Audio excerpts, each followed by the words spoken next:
angry, or confused, or even giggly is a ravenous hunger that, no matter how hard we try, can only be temporarily cured by a surplus of relatable content on the internet, by a surplus of memes. And as I've said before, memes were originally created to spread humor, and though they branched out into other feelings as well, the need for the feeling to be instantaneous remains the same. How quickly these feelings are achieved is a huge factor into the shelf life of a meme. No way, I know what you're thinking. Memes aren't cartons of milk or boxes of instant macaroni. Why on earth do they have shelf lives? For memes, just consider the shelf life as the period of time that it remains relevant before the internet moves on to the next exciting thing. Back in 2009, when the most popular meme format was that of the Rage comic, the shelf life for a meme was many, many months long, sometimes even years long. For example, the Rage comic format lasted from roughly 2009 to 2013. It experienced many different shapes, varieties, and forms during its time, but at its core, it remained the same. And the reason why the Rage comic was so wildly popular is because the culture of instant gratification had not yet settled into the cracks around us. But however, as time wore on, the instantaneous joy, this need, was starting to seep in. And the next big meme to hit the front page of every media site was the infamous Pepe the Frog, followed closely by the ever-amusing Doge. Both of these are what are now called reaction images, which means that they are used to spread a certain action or feeling or thought. And from these two spawn subgenres of each meme, with many rare, colorful Pepes and the ever-elusive super ultra mega rare platinum Pepe finding their way into the mainstream feed. The creation of these subgenres is actually the pivotal point of the culture of instant gratification. And people grew tired of seeing the same version of the same thing, so they changed it. They made it into something new, something exciting, something colorful, something fun. And once again, the original feelings that these images had once sought out to convey were having their flames fanned. And the realization that the subgenres and the changing of memes and the changing of an image's aesthetic give it a new life was revolutionary for the earliest memes. Now, as more and more people were getting into and understanding the hype around these images, the need for new sources and new types of media was growing larger and larger. Demand was far outweighing supply, and the supply that we already had was growing stale. So, the internet acted accordingly. New, never-before-seen memes made their debuts. Some were simple and easy to understand, while others were the trailblazers, abstract, complex, confusing. And they began to embody what made people the happiest and what could grab their attention the fastest. Bright, flashy backgrounds and text with obscure fonts. An odd, almost unsettling image with a very unrelated phrase in front of it. Or even just an image so confusing that it evokes humor. More and more subgenres exploded into life, and one could not possibly hope to keep track of them all. Heck, I have an entire TED Talk dedicated to these things, and I still can't keep track of how many I see in a day.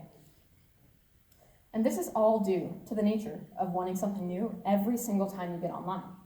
The media is so oversaturated with these memes that nowadays, the shelf life of a meme is roughly 1 to 2 weeks, sometimes 3 to 4 weeks if they get lucky. And it's because we crave something different. We crave variety, and that's just it, variety. Something new every single day. Something new every hour of every day even. Something new and different and fun to feed the raging hunger that lives within each member of the 11-minute culture. A hunger that can never be completely satisfied no matter how hard one tries. And why? Why is it that we can never be satisfied? The answer to that question is rather simple. It is the ever-growing belief that nothing, or next to nothing in life, holds meaning anymore. To be blunt, the answer is nihilism, which is the belief that nothing, or next to nothing, holds meaning. And as the world runs away with our thoughts and our minds, the need to be connected to our digital devices is now stronger than ever before. And truth be told, the reasoning is rather sad. In a survey I conducted with my peers, 53% of them reporting liking memes for the humor, 11% reported liking them for miscellaneous reasons, such as they have great content, I can relate to them, or they relate to this one topic that I love so much. And the remaining 36% said something along the lines of, to quote a peer of mine, they take away from the pain of being alive. Now, while this quote was said in a satirical manner, as my friend vehemently pointed out when I wrote it down, it must be acknowledged that there is the tiniest shred of truth within these words. And it is a well-known fact. in the community of the internet that the quality of life for people has been going down over the years, despite the many advances in medicine, food, technology, shelter, entertainment, and anything else you could possibly think of has probably been advanced within the past 5 years. And the reasoning for this is the culture of instant gratification. The need to have everything we could ever want as quickly as possible festered itself within each of us until it evolved into full-blown nihilism. And the nihilistic attitude that nothing will go right for us is what drives people to spend the day with their phone buried in a tablet, did I say their phone? Their nose buried in a tablet or phone or computer or anything else. It is the driving force between the countless hours wasted scrolling mindlessly through social media, numbly watching video after video on YouTube, or even binge watching an entire 5-season series of a television show in a day and a half. And now, wait, before you leave here today, ready to witch hunt Instagram, Snapchat, Facebook, iFunny, whatever else you see your kid using, take some time to realize that social media in of itself is not evil. The spreading of memes is not evil, and likewise, getting joy from spending the time on the internet is not evil. In truth, no aspect of the easily accessible internet is truly evil. Yes, there are companies that want to scam you for your credit card number and rob your bank account. Yes, there are people that want you to compare yourselves to their image in order to buy their product. Yes, there is some bad in the internet, just as there's bad in the world. However, that is not all that there is. There are pictures of cute pets, progress shots of the most wonderful crafts, tutorials on how to bake the tastiest cake, your sister's wedding photos, photos of your newborn relative, and anything else that you could possibly hope for. There is good in the internet, just as there is good in the world. And of course, memes are not evil either. They may be strange, confusing, or scary to those who don't understand, but as a whole, their original goal was to bring joy and to bring happiness. Their goal was to bring joy, however small, to those who may seek it. But it doesn't always have to be this way.